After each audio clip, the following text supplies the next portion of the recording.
Miks olla õpetaja? Sellele küsimusele, sellele suurele küsimusele, nagu sa ütlesid, on hästi palju vastuseid.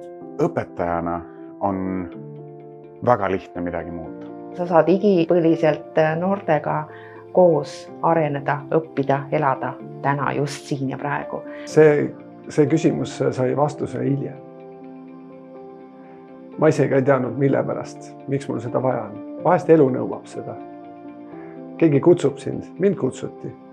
Eesti lapsed ja noored, nad on ikkagi meie tulevik ja praegu meie haridussüsteemis kahjuks on selline probleem nagu tööjõupõud.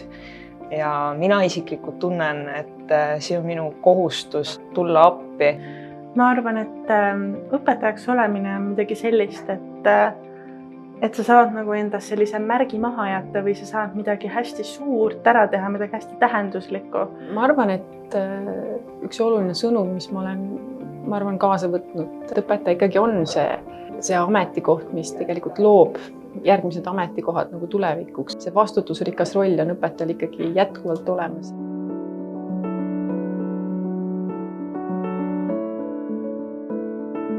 Kõige suuremad küsimused antud hetkel ongi, et kuidas olla samal ajal koolis tööl, aga ka samas õppida ülikoolis, et kuidas olla nii õpetaja kui ka õpilase rollis samal ajal. Kuidas leida see tasakaal, et ühelt poolt tasakaal nagu teooria vahel, mida just nagu ülikoolist tulles olen nagu õppinud ja siis sellise reaalse elu vahel, et mida tegelikult koolikeskkond tähendab. Teine, ma arvan, on tasakaal nagu enda laste ja õpilaste vahel, et kuidas ikkagi oma aega jagada, et kõik oleks hästi. Peas keerlevad väga palju küsimusi.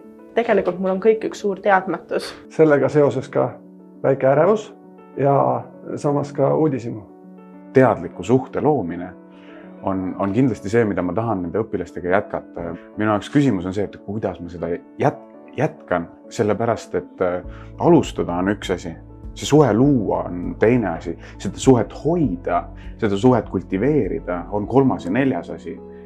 Ja samuti muidugi veel üks kõige selline suurem küsimus on minu jaoks, et kas ma saan hakkama selle tööga ikkagi, kas ma sobin klassi ette.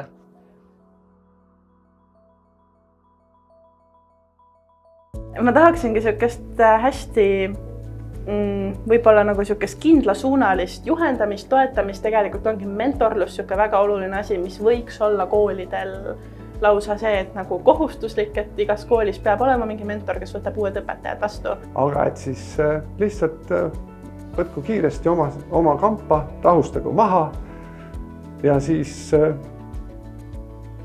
niimoodi vaikselt siis sujub edasi. Aega oleks vaja.